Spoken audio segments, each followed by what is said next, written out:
le estaba refiriendo en relación a esta pregunta que nos presentaba su compañera Xiomara Pizarro.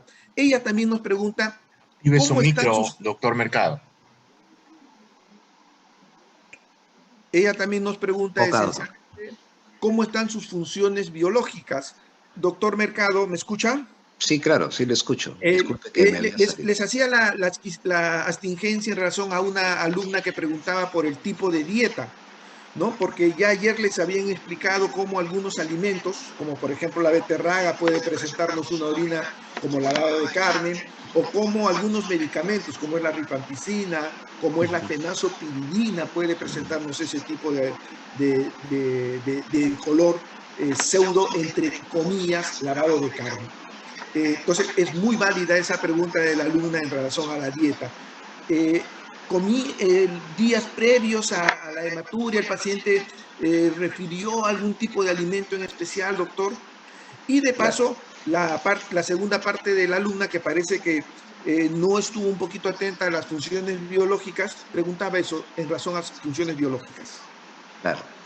Claro, es bastante válida la pregunta y la observación en relación al antecedente de fármacos y de dieta. Como describí en los antecedentes, no hay medicación habitual ni de reacción adversa medicamentosa, ¿no? Igualmente, en relación a las funciones biológicas, no hay ningún tipo de alteración previa. Y es un tiempo de enfermedad de 2 meses de evolución sin el antecedente previo de lo que ha manifestado en cuanto al uso de fármacos, ni tampoco del hábito dietético. No solamente eso, sino estamos hablando de una coluria persistente, ¿correcto? No relacionado al antecedente de contacto farmacológico ni dietético. Y como tal, ese antecedente previo es una causalidad de una coluria solamente relacionada al contacto. Y el paciente presenta una sintomatología de 2 meses de evolución, ¿correcto? Entonces es poco probable plantear la posibilidad que es condicionado al factor dietético y farmacológico. Y ciertamente en cuanto a los fármacos como la rifampicina, la fenazopiridina, la coluria no es característica de una hematuria clásica, lavado de carne o rojo rutilante, ¿no? Sino es el color anaranjado, ¿no? No es hematúrico. Sí es válida la pregunta y no hay ese antecedente o ese factor de riesgo. El alumno Acosta pregunta, doctor, en razón a ya esta sintomatología de hematuria, sintomatología de fotosensibilidad, artralgias, artritis. Es una buenísima pregunta. Lo que sí les voy a decir es lo siguiente. Cuando en la actualidad hay el SLIC y el EULAR en relación a la definición para el diagnóstico de lupus con manifestaciones sistémicas o con una manifestación regional definida como la nefritis o la glomerulonefritis lúpica asociada al anticuerpo positivo. Y el diagnóstico, si ya estamos hablando en relación directa a la enfermedad de fondo, como es la posible causalidad de hematuria glomerular por lupus, bueno, entonces la entidad clínica o el consenso europeo como el SLIC, ¿no? Del 2012 define bien claramente el diagnóstico. Hay nefritis o glomerulonefritis lúpica más anticuerpo positivo y cualquier criterio positivo, ¿no? 4 criterios más el anticuerpo positivo donde el anticuerpo es necesario, más que obligatorio, necesario, importante para la definición del diagnóstico, puede o no aparecer las características que estamos acostumbrados a definir de un paciente con lupus, que son las manifestaciones tegumentarias y son las manifestaciones articulares, ¿no? Que son las manifestaciones que juiciosamente siempre nos preocupamos, pero son las que tienen menores complicaciones y en todo caso de las lesiones dermatológicas que acusa aquí el paciente en evidencia ectoscópica es la presencia de lupus discoide, que es un signo además de la fotosensibilidad y de otras manifestaciones que tiene el paciente. Se amplía la historia clínica con la evaluación reumatológica y la correcta descripción semiológica de reumatología, como lo voy a presentar en las siguientes diapositivas, donde se describe al detalle las características clínicas que puedan estar presentándose y en relación a la pregunta del alumno o el alumno. Perdóneme, doctor, otra pregunta que presenta acá el alumno Acosta es, nos hablaba de orinas colúricas, nos hablaba de orinas hematúricas, y cuando hablan de enfermedad sistémica en lupus, por ejemplo, hemólisis, ¿podría relacionarse orinas oscuras? Claro, claro, ¿no? No solamente la hemólisis o la alteraciones de la hemoglobina, defectos enzimáticos, hemoglobina peroxítica nocturna, la porfiria, ¿no? Y también el uso de otros fármacos bastante comunes, sobre todo si estamos planteando la posibilidad de que el paciente acuse de una enfermedad inmunológica del uso de anticoagulantes, debido a la fuerte asociación de lupus al síndrome de anticuerpo antifosfolipídico. Entonces, la warfarina es una condición farmacológica bastante común, sobre todo cuando está en dosis supraterapéuticas y estas pueden condicionar hematuria. Perfecto, doctor. Creo que podemos seguir con el examen físico, ya no habiendo más preguntas por ahora. Okay. Perdóneme, Sí, doctor. la alumna peruana nos hace una pregunta. Doctor, ¿presenta historia de sangrados como hematomas? En la anamnesis previa a su descripción en emergencia, así como a su hospitalización en el servicio de medicina interna, no está descrito. Perfecto, doctor. Creo que podemos seguir con el examen físico. Gracias por sus apreciaciones. Usted, doctor. Bueno, las funciones vitales tienen una presión arterial de 110/60, una frecuencia cardíaca de 75 por minuto y respiratoria 19 por minuto. La temperatura axilar es de 37,5. Un paciente que pesa de 66 kilos y mide 1,70 m. Por lo tanto, es un paciente que tiene un IMC dentro de los rangos normales. Y igualmente las funciones vitales, ¿no? La saturación de oxígeno, el oxígeno ambiental también es normal y como tal, al menos periféricamente no acusaba de algún fenómeno vascular o el paciente no acusaba de un compromiso respiratorio, aparentemente a pesar de la anamnesis de la historia clínica de los síntomas de la exacerbación de la disnea, ciertamente, ¿no? No han reparado en relación a ello y que es así como un compromiso renal en un lupus, los compromisos parenquimal, pulmonar o alveolar son de bastante preocupación, pero aparentemente no hay complicación. El examen general, paciente en regular estado general, regular estado nutricional y de regular estado de hidratación, con facies lúpica y con alopecia parcelar, ¿no? A la piel impresiona palidez y a la vez hidratado, con buen llenado capilar, no se distingue fenómeno Raynaud. Quiero destacar como la pregunta previa de los síntomas sistémicos de un posible lupus, el reumatología define sí que hubo la presencia de fenómeno Raynaud, porque es un paciente conocido por el servicio de reumatología en los 2 meses previos. Celular subcutáneo con edema de miembros inferiores que deja fobia hasta la región pretibial. Linfáticos, hay microadenopatías cervicales no dolorosa y en la mucosa oral impresiona palidez con lesiones ulcerativas y mugue oral.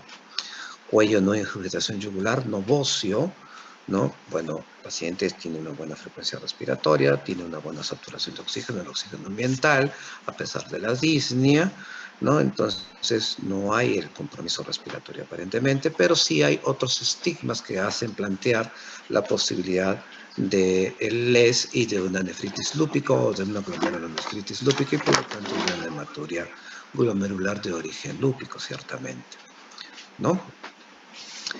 Al tórax y pulmones, dice, murmullo vesicular disminuido en tercio inferior en ambos hemitórax, no egofonía y submatidez, no estertores agregados.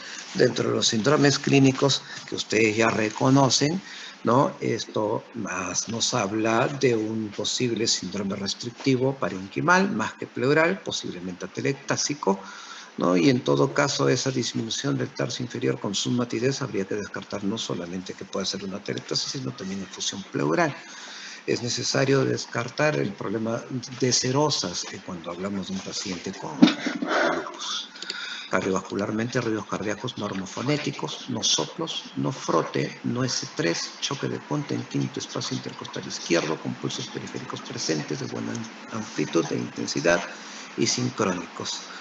¿No? En cuello, como habíamos descrito, no hay influenciación yugular, ¿no?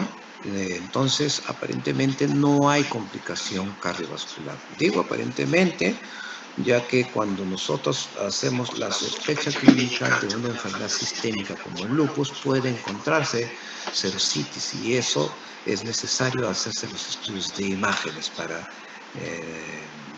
valorar, ¿no? Tanto de tórax como un ecocardiograma para determinar la presencia de efusión o de efusión pericárdica o pleural.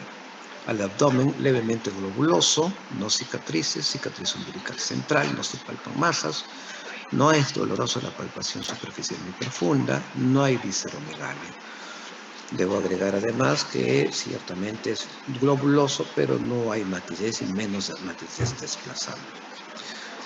En cuanto al sistema nervioso central, es un paciente despierto, orientado en tiempo, espacio y persona, que mantiene la bipedestación y la marcha con reflejos conservados, y en cuanto a la sensibilidad refiere disestesia, sin signos meningios. Entonces, aparentemente tiene un compromiso de motoneurona inferior, pero de estirpe solamente sensitivo, no motor. Entonces, como ven, tiene un cortejo sindrómico clínico sistémico y en que además en el examen regional del aparato locomotor se encuentra el movimiento pasivo y activo conservado. Esto, si nosotros valoramos desde el punto de vista reumatológico, cuando hay limitación y dolor al movimiento pasivo y activo, estamos hablando de un compromiso articular. Aparentemente no hay un compromiso articular inflamatorio, pero sí menciona de artralgias periféricas distales en las articulaciones metacarpofalángica bilateral simétrico, pero sin sinovitis, ¿correcto? Entonces estamos hablando de poliartralgias simétricas, pero sin signos inflamatorios, ¿correcto? Y urológicamente, el tacto rectal es diferido, ¿no? Sabemos que lógicamente es importante hacer la evaluación del tacto rectal para ver en varón signos inflamatorios prostáticos o de hipertrofia prostática de acuerdo a la edad. Punto renal superior y medio negativo, una percusión lumbar bilateral también negativo, no se palpa polo renal, generalmente no se palpa, ¿no? Excepcionalmente en personas delgadas, ¿no? Y el peloteo naturalmente negativo a la manera bimanual, porque no se palpa realmente riñón, no hay masas en todo caso. Bien, entonces, perdón, hasta ahí en cuanto a la historia clínica. Jóvenes, sus preguntas del examen físico que quisieran realizar, por favor, pueden hacerlo prendiendo su micro o a través de esta vía.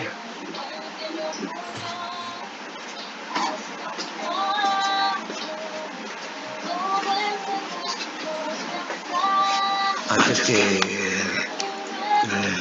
resolvamos sus preguntas, lo que quiero con ustedes es que en primer lugar identifiquen los problemas que tienen, ¿verdad? Una vez identificados los problemas y reunidos los síntomas y los signos, hacen la discusión de los síndromes hallados, ¿no?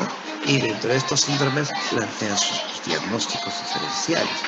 Y en el caso de la hematuria glomerular o la hematuria que presenta el paciente, hacer la distinción de una hematuria glomerular o no glomerular, y esta hematuria glomerular sea por una enfermedad sistémica, que son varias enfermedades sistémicas que pueden condicionar una hematuria glomerular, ¿no? Como son enfermedades metabólicas como la amiloidosis, ¿no? Como son la diabetes mellitus, ¿correcto? ¿no? No todo es enfermedad inmunológica, ciertamente, ¿verdad? Y en relación al grupo etario, en todo caso es mucho más frecuente en mujeres que en varones, cuando hablamos de enfermedades inmunológicas seropositivas, ¿no? A una proporcionalidad de 9:1, ¿no? Pero eso no significa de que no es posible una enfermedad glomerular que causa hematuria y asociada a esta enfermedad inmunológica, ciertamente.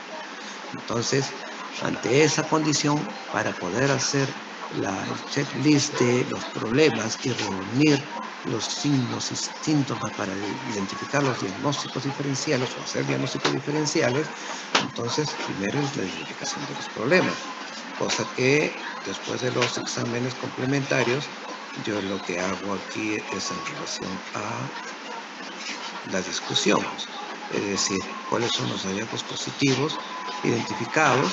Es un paciente varón de 24 años con un tiempo de enfermedad de 1 año, con una madre fallecida de LES, ¿no? Con edema en miembros inferiores, con disnea y sensación de exotérmica, con hematuria, con úlcera oral, alopecia, poliartralgia, ¿no? Acá pongo fenómeno Raynaud en relación a la evaluación por reumatología y eritema malar, porque lo demás es básicamente a los exámenes complementarios. Pero antes de los exámenes complementarios, ustedes deben hacer un plan de trabajo en relación a qué cosas es lo que quieren ustedes encontrar. Así como una de sus compañeras mencionó de que si tenía hematomas o equimosis, para determinar si es que posiblemente tenga alguna alteración de los factores de coagulación o plaquetopenia, y que esta puede ser la condición en por qué el paciente pueda tener hematuria, ciertamente, ¿no? Entonces, para eso solicitan un hemograma, para ver el perfil sanguíneo, ¿no? De coagulación y de sangría, ¿no? Así como también la presencia de más que leucopenia, de linfopenia, cuando hablamos de una enfermedad inmunológica. Para eso pedimos nosotros un hemograma completo, ciertamente. Entonces, ¿qué es lo que nosotros debemos solicitar en un examen completo de orina, ¿no? En la parte bioquímica, donde en emergencia la parte bioquímica no es estrictamente bien analizada para diferenciar si es que hay presencia de cilindros hemáticos o la presencia de hematíes dismórficos, los cuales ya es un orientador de una hematuria glomerular, ciertamente, ¿verdad? Entonces, más allá de ello, estamos hablando de una enfermedad sistémica y como tal valoramos daño, ¿no? Metabólico sistémico, hepático, renal, ¿no? Donde aquí se describe en el perfil bioquímico una leve hipoalbuminemia con proteínas totales normales, no hay transaminitis ni fosfatasa alcalina elevada, como también la bilirrubina está normal. En DHL, cualquier lisis tisular puede estar incrementado, ¿no? Pero no hay reactantes inflamatorios, que son importantísimos, no solamente para el problema inflamatorio infeccioso, sino también para el problema inflamatorio inmunológico, ¿no? Y en cuanto a la parte bioquímica, una glucosa de 133 con una azoemia de 103 y una creatinina de 2.33. De hecho, un solo valor, ¿no? De 2.33 con una azoemia de 103 en un paciente sin trastorno de conciencia, nos planteamos más en una posibilidad de que sea una azoemia crónica que una azoemia aguda, o en todo caso una azoemia crónica localizada, ¿no? Es decir, es un paciente que tiene una enfermedad crónica sistémica, una enfermedad renal crónica secundaria a esta enfermedad sistémica, en el que además se asocia una hematuria, posiblemente de origen glomerular, por posiblemente tener presencia de proteinuria. Sin embargo, en el examen completo de orina se encuentran células epiteliales escasas, con leucocitos normales, con hematíes ciertamente más de 100 por campos, no aglutinados, no gérmenes, no cristales, no cilindros. No menciona cilindros hemáticos ni tampoco menciona de eritrocitos dismórficos, ¿correcto? La presencia de estos dos últimos es un indicador de una hematuria glomerular. Sin embargo, la enfermedad sistémica que tiene la paciente o el paciente y el antecedente familiar podría estar en relación a una hematuria glomerular, más no del examen de orina. En todo caso, es importante que ustedes hagan la discusión de si el paciente o no tiene una hematuria glomerular. tiene un urocultivo negativo, en realidad con poca leucocituria, ¿no? Y con células epiteliales escasas, no pretendemos pues, que tenga un urocultivo positivo, y en todo caso es importante determinar un paciente con una piurea séptica y hematuria, ¿verdad? Esta es una triada semiológica, más allá de que el antecedente no tenga el antecedente o se desconozca el antecedente de tuberculosis, para buscar otra condición de hematuria, ¿correcto? No hay tuberculosis aparentemente, pero sí tiene una proteinuria más que significativa, tiene casi 2 gramos de proteinuria, no tiene una proteinuria en rasgos nefróticos ciertamente, pero sí tiene una proteinuria significativa, y por lo tanto la hematuria más la proteinuria sí indicaría una enfermedad glomerular, ¿correcto? Entonces, dentro de la interconsulta solicitada en el servicio, es al servicio de reumatología, dado el gran acercamiento de la enfermedad inmunológica, faltando los exámenes serológicos, donde a la evaluación identifica alopecia, poliartralgia simétrica crónica, fenómeno Raynaud, ¿no? Y hace mención de un uso previo de prednisona una semana antes de su ingreso a emergencia sin mejoría clínica, por lo que solicitan exámenes inmunológicos y de imágenes y una evaluación por nefrología para determinar su biopsia renal. La pregunta en este caso es, ¿qué cosa o cuáles serían las contraindicaciones relativas o absolutas en un paciente con hematuria para una biopsia renal? Y ciertamente, si reumatología sostiene clínicamente, también medicina interna, y ustedes mismos sostienen la alta probabilidad de ser una enfermedad inmunológica, y dentro de eso la enfermedad inmunológica sistémica como el lupus, ¿no? Sistémico, obviamente es importante la biopsia renal para valorar el grado de compromiso renal de su estadio, así como del compromiso inflamatorio agudo que requiera un tratamiento especializado, inmunosupresor que requiera para detener la nefritis lúpica que está causando proteinuria, además de hematuria glomerular. Bien, entonces, no sé si tienen alguna pregunta antes de los exámenes, que puedo yo continuar, porque los exámenes lo van a plantear ustedes. Van a hacer su plan de trabajo, y el plan de trabajo no es un escaneo de exámenes hematológicos, bioquímicos, ni tampoco es un escaneo de un perfil renal, llámese un examen completo de orina para ver sedimento y la parte bioquímica, ni para hacer el urocultivo de ecografía renal, para ver la parte funcional cortical, glomerular, ¿no? Así como de estudios de proteinuria o de depuración de creatinina, ¿no? Para determinar el grado de daño renal, ¿no? Así como de un escaneo de exámenes inmunológicos, así como de reacción inflamatoria, ¿no? Para determinar qué puede ser de origen inmunológico, ¿no? Que, como sabemos, desde los primeros casos que se han discutido de enfermedad sistémica, o como la sepsis, no tienen marcadores inflamatorios no marcadamente positivos, ¿no? Así como la linfopenia también no es exclusividad del lupus, que también indica un proceso inflamatorio, no necesariamente inmunológico, pero siendo unidad clínica sí, ¿no? Y como tal, ustedes van a hacer justamente el plan de trabajo en relación al plan, ¿no? Al planteamiento diagnóstico, ¿correcto? ¿Alguna pregunta antes de continuar en relación a los exámenes? Lo importante es, como el doctor Mercado les ha mencionado, si ustedes van a colocar en su informe paciente con hematuria glomerular por lupus sistémico, yo estoy seguro que sus docentes les van a poner 0,5 como trabajo. Porque es tan rica la semiología que ha presentado el doctor, es tan rica los signos físicos y lo que les está presentando de exámenes complementarios, que está corroborando mucho de lo que ustedes ya habían planteado en su sintomatología y en su signología. Los síndromes renales son bien interesantes.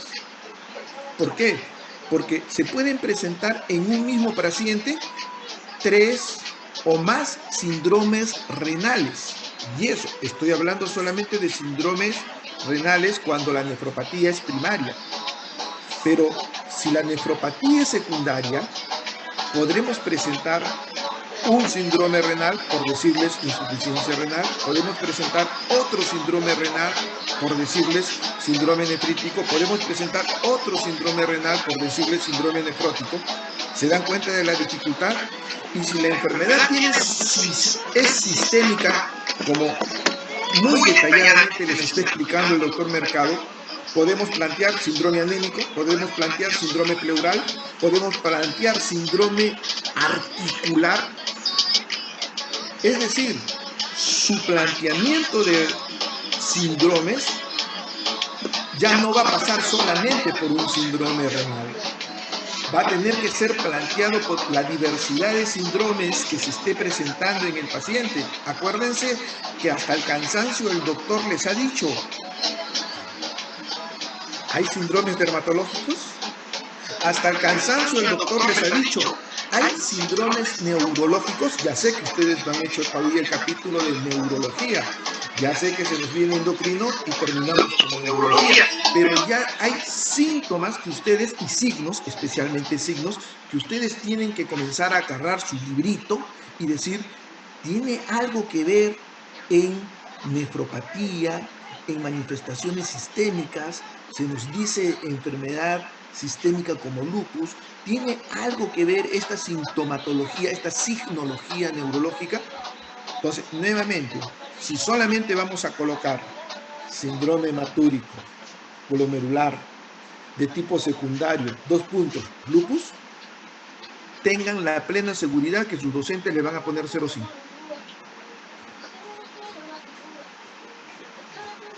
Porque esta es una historia muy rica de datos sintomáticos, datos signológicos, y ahora el doctor les está presentando los estudios de apoyo diagnóstico donde se nos comienza a presentar otros datos que espero que estén tomando lista para su descripción, primero de los síndromes que plantean y mucho más importante, del por qué plantean esos síndromes. Creo que podemos seguir con los estudios de apoyo al diagnóstico, doctor. Ok, doctor. Gracias. Sí, pues ciertamente cuando hablamos de los síndromes renales, que puede ser hematuria aislada o hematuria con manifestaciones sistémicas o hematuria o proteinuria aislada, de ahí la agrupación en síndromes nefríticos o nefróticos, que pueden tener hematuria o no, ¿no? Y ciertamente cuando hablamos de una hematuria glomerular, ¿no? Estas pueden ser inmunológicos y no inmunológicos. Y de los inmunológicos pueden ser cero positivos como cero negativos, ¿no? O los pausinmunes. Y dentro de los cero positivos están los lúpicos y los lúpicos, porque dentro de los no lúpicos están las vasculitis, ¿no? Como por ejemplo, nuevamente haciendo hincapié a los síntomas que presentaba o preguntó una de sus compañeras en relación a hematomas o no, si tiene un síndrome purpúrico y tiene un ANCA positivo, plantear la posibilidad de una vasculitis Ajeno-Schönlein, por ejemplo, ¿no? Entre otros.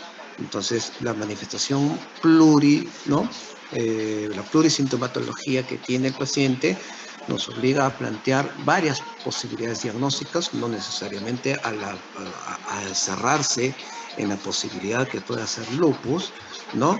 Sobre todo porque es un paciente varón, para comenzar, un varón joven, donde la probabilidad de lupus para una mujer es, en relación al varón, de 9 a 1.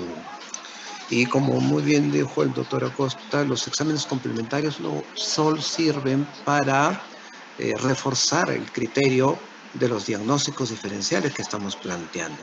De hecho, si nosotros hacemos un escaneo imagenológico, sonográfico, tomográfico, es para determinar la presencia de una cercitis, por ejemplo, que nos sirva de orientador de un paciente con manifestaciones sistémicas inmunológicas por el lupus, donde se encuentra en la tomografía efusión pleural bilateral con atelectasia pasiva. Ciertamente, el síndrome clínico semiológico puede no estar presente, y en una tomografía de alta resolución sí encontrarse la efusión pleural como la efusión pericárdica. En todo caso, acá se describen una leve efusión pericárdica, pero más allá de ello es la ecocardiografía quien va a determinar el grado de efusión pericárdica que pueda tener. En cuanto a los datos de ecografía renal, para valorar el tamaño, la corteza, que es la parte funcional, o la diferencial córtico-medular, para determinar si es que hay un grado de nefropatía bilateral. Ustedes, por lo tanto, van a describir si es un riñón del tamaño normal, que es variable de acuerdo a nuestros orígenes étnicos y talla, que es muy diferente a una población europea, cuyo tamaño es mucho mayor, ¿no? Y en todo caso, el grosor del parénquima funcional es importante, como la diferencial córtico-medular. ¿Cuánto es en relación a este parénquima funcional, ¿no? Si está en relación a la disfunción renal crónica, que es 14 milímetros en el izquierdo, que es 17.5 en el riñón derecho, si está en relación a enfermedad renal o no, porque ciertamente hay una diferenciación córtico-medular alterado, y ese es uno de los signos indirectos de una nefropatía renal bilateral crónica. Sin embargo, cuando hablamos de una enfermedad renal, estamos hablando crónica, hay un consenso, de acuerdo a la guía de Kadoki y Cadigo, para determinar el grado de enfermedad renal crónica, ¿no? Que está en relación a los 3 meses de evolución, con o sin proteinuria, con una tasa de filtración glomerular por debajo de 60 mililitros por minuto en 3 meses de evolución. Cumple los criterios suficientes para decir que el paciente además está teniendo una enfermedad renal. Es una enfermedad renal progresiva, es una enfermedad renal aguda, es una enfermedad renal crónica realizada, ¿no? Y en todo caso, para ver si es que es de origen inmunológico o no, ¿no? Antes de presentar estos anticuerpos, definitivamente era necesario presentar la presencia de reactantes inflamatorios, así como el complemento, porque hay enfermedades glomerulares con hipocomplementemia no seropositivos, ¿no? Y que entra dentro de los diagnósticos diferenciales de una hematuria glomerular no lúpica, y donde podemos tener aquí los pacientes con una enfermedad glomerular de cambios mínimos, ¿no? O puede ser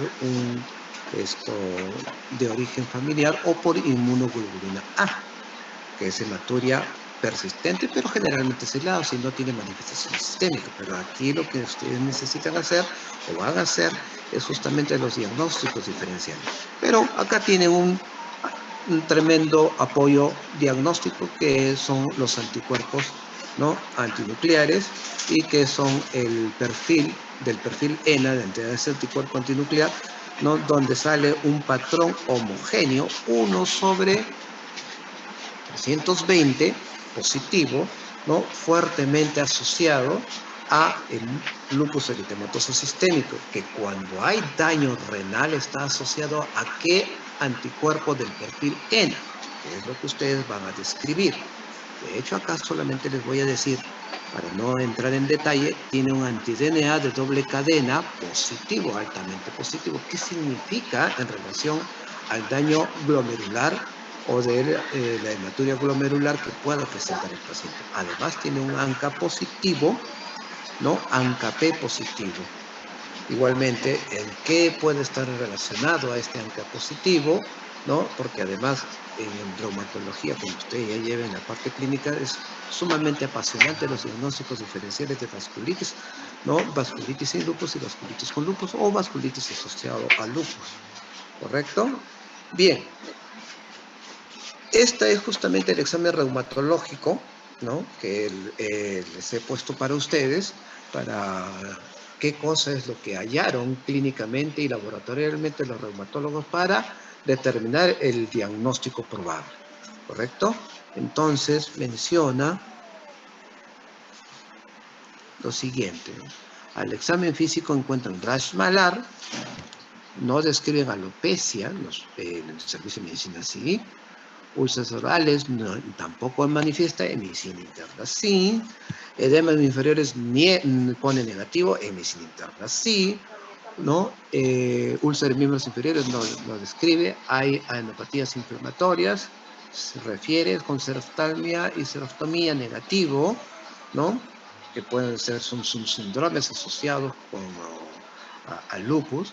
Tórax y pulmones disminuidos en tercio inferior, ¿no? Con crepitantes, con resto de examen sin alteraciones aparentes. Bueno, En todo caso, tiene manifestaciones mucocutáneas y tiene manifestaciones articulares, ¿correcto? Y tiene laboratorialmente un patrón homogéneo de un ANA sobre 1/320 con un PCR elevado, pero con una velocidad de sedimentación no muy levemente incrementada. Ecografía abdominal y renal con nefropatía bilateral y hepatopatía, proteinuria 1.9, como estaba descrito, con una depuración de creatinina de 45, ¿no? Y un patrón del perfil ENA de un anti-DNA de doble cadena positivo, con efusión pleural, con leve efusión pericárdica, y anomegalias mediastinales. En pocas palabras, tiene manifestaciones sistémicas y naturalmente compromiso renal. Compromiso renal definido por la creatinina de 2.3, una azoemia de 103, una depuración de creatinina de 45 mililitros por minuto, ¿no? La pregunta en todo caso fisiopatológicamente, ¿qué es lo que han solicitado de la depuración de creatinina? ¿Cuánto pedir una depuración de creatinina? En una orina de 24 horas, ¿no? ¿Cuándo solicitar o calcular la depuración de creatinina? ¿Sirve o no sirve el Cockcroft y Gold? En todo caso, las otras formas de logaritmo del MDR o el CKD-EPI, ¿qué importancia y relevancia tiene para la definición de la depuración de creatinina? O sea, tienen aquí varias cosas más que describir, no solamente de una hematuria glomerular, ¿correcto?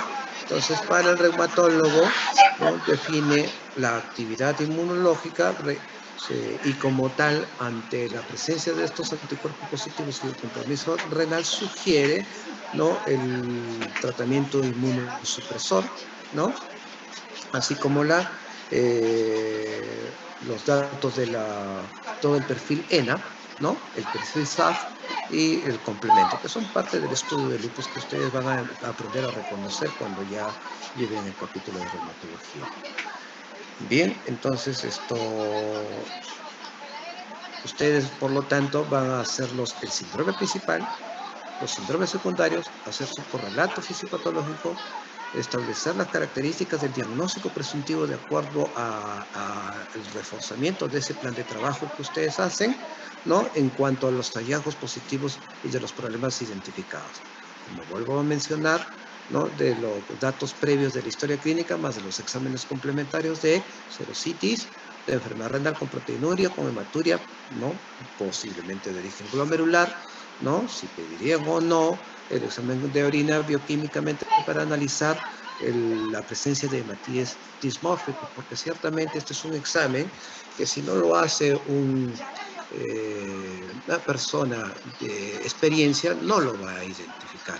La citopenia y los marcadores inmunológicos positivos para hacer su debate en cuanto a su discusión clínica.